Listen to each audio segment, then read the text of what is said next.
सबको मेरा प्रणाम। मैं डॉक्टर रतीश सी नायर, सहायक आचार्य, श्री शंकरा कॉलेज कालड़ी। आज मेरा परीक्षा का विषय है समकालीन हिंदी कविताओं में आदिवासी संस्कृति एवं लोकतंत्र। आदिवासी संस्कृति एक जीवंत संस्कृति है। इसमें प्रकृति, मानव श्रम, लोकगीत, लोक नृत्य, लोकनाट्य, पर्व, मेले, त्योहार, देवी देवता, कहावत, पहेलियां, रहन सहन, रीति रिवाज, वृक्ष, नदी, पर्वत, पक्षी, जानवरों की पूजा आदि का समावेश दिखाई देता है। समय के बदलने में आदिवासियों के जीवन परिवेश में बदलाव लक्षित हुआ। जंगल में आधुनिकता के प्रवेश के फलस्वरूप वहां का शांतिपूर्ण वातावरण का भंग होने लगा।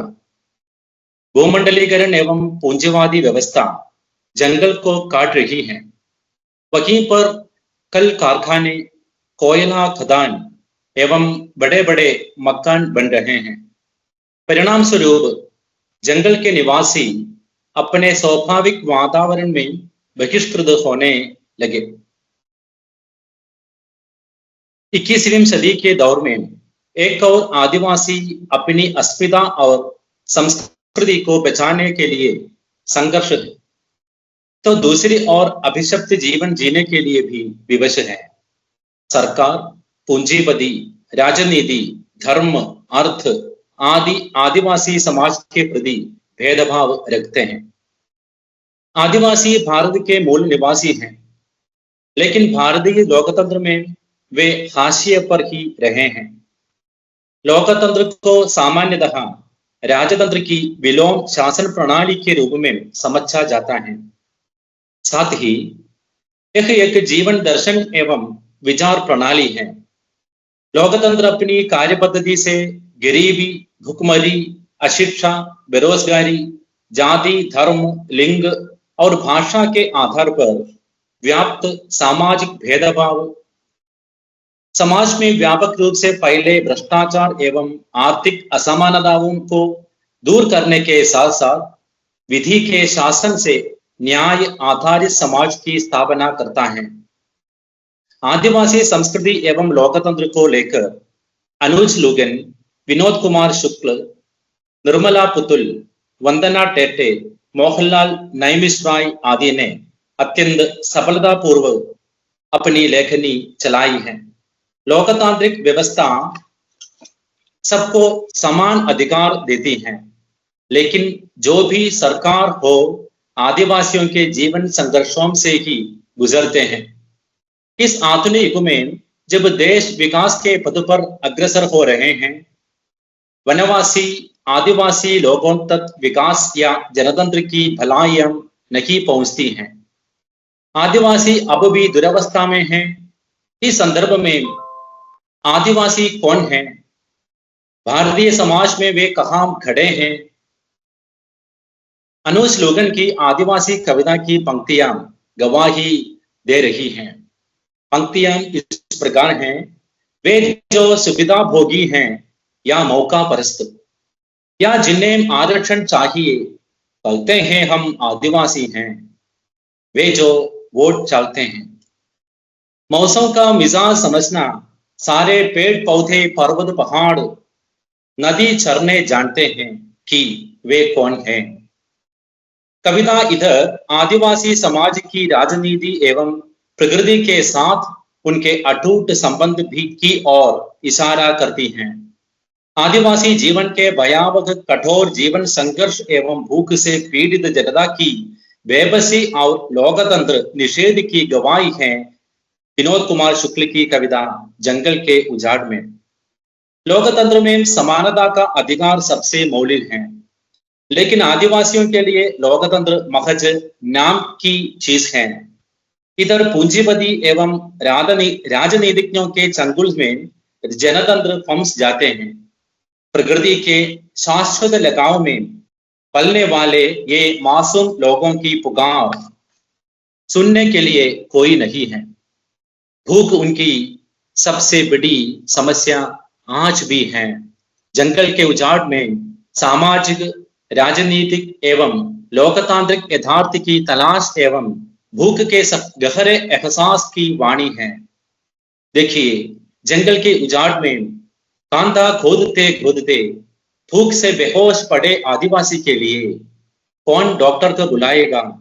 उसे अस्पताल ले जाना चाहिए या रसोई घर? दूर किसी पेड़ के नीचे या झोंपड़ी में उसकी पत्नी और 3 बच्चे भूख से मरते हुए उस आदमी का इंतजार करते होंगे कि बहुत वर्ष से जंगल में बहुत से आदिवासी भूख से मर जाते हैं। जंगल के कंदमूल ही उसकी भूख मिटाने का उपादान है।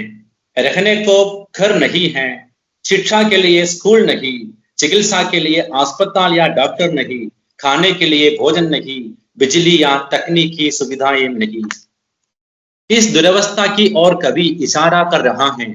आदिवासी के लिए बनाने वाली योजनाएं उन तक पहुंचती नहीं। उनके लिए आवाज उठाने के लिए कोई नहीं है। राजनीति उन पर मजाक उड़ाती है। सिर्फ चुनाव के अवसर पर ये लोग याद आते हैं। उनकी हालत में कोई सुधारात्मक बदलाव नहीं आ रहा है। भूख एवं कुपोषण उनकी मृत्यु के कारण बनते हैं। रात में डूबा लोकतंत्र और वे में मोहनदास नेमिसराय ने लोकतंत्र पर हमला करने वालों की ओर इशारा किया है। रात के सन्नाटे पर ये ताकतवर लोग हाथों में हथियार लेकर बड़े बड़े गाड़ियों में शोर मचा कर आते हैं। बच्चों से बूढ़े तक डर के मारे घर में चुप रहते हैं। दिन में भला लगने वाले लोग रात में भीषण रूप धारण करते हैं। नायक खलनायक बन जाते हैं। अलग अलग रंग, रूप, धर्म, जाति के ये लोग चुनाव के समय एक जैसे दिख रहे हैं। लोकतंत्र की आधारशिला चुनाव पर हमला करने वालों के आगे लोकतंत्र अपना वास्तविक मूल्य खो देते हैं। कविता की पंक्तियां साक्षी हैं। वे आगे हाथों में बर्छी, रिवॉल्वर, नंगी तलवारें, कट्टे लिए राजनीति के आलंबरदारों से भरी जीप गाड़ी लोकतंत्र की सीने पर दस्तक देने वाले चुनावी त्योहार के दिन हमलावर बनकर सारे देश में बिखर जाते हैं। लोकतंत्र को सीने से चिपकाए मत से सम्मत का रिश्ता जोड़ते। और आगे देखिए, वंदना टेटे की क्रांतिकारी कविता में वर्तमान भारत की जनतांत्रिक व्यवस्था पर करारा व्यंग किया गया है। इधर निस्सहाय जनता की रक्षा करने के लिए कोई नहीं है। क्रांतिकारी अपने कर्तव्य को भूलकर अलसता मूलक लोकशैया में हैं। कभी लोगों को सरकार से प्राप्त होने वाले पुरस्कारों की फिक्र है। किसान और मजदूर खतरे में हैं। हर औरतें भ्रूण में भी मारी जाती हैं। लोकतंत्र की भलाई इनकी नियति में नहीं है। आदिवासी जंगल छोड़ने को विवश हैं। कवि और क्रांतिकारी समझौते की राह पर हैं। पीड़ित जनता अपने अधिकारों से वंचित हैं।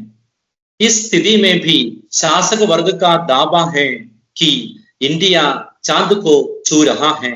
कविता की पंक्तियां गवाही दे रही हैं। देखिए, क्रांतिकारी शुगर से पीड़ित हैं। कवि सरकारी नोबल से, किसान बैंक में मर गए, मजदूर ठेके में, भ्रूण में भी मर गई दुनिया की सब औरतें। अंत में दांत रखने वाला एक स्पॉन्सर्ड राजा मुस्कुराते हुए हर रोज कहता, इंडिया चांद से बहुत आगे है। इस प्रकार निर्मला पुतल की कविताएं सिर्फ आदिवासियों की दयनीय दशा का चित्रण नहीं है, बल्कि भविष्य की उम्मीदों से भी भरी है। उनकी आओ मिलकर बचाए में तमाम समस्याओं एवं चुनौतियों के बावजूद भी आशावादी दृष्टिकोण द्रष्टव्य है। कविता की पंक्तियां इस प्रकार हैं। आओ मिलकर बचाएं कि इस दौर में भी बचाने को बहुत कुछ बचा है अब भी हमारे पास।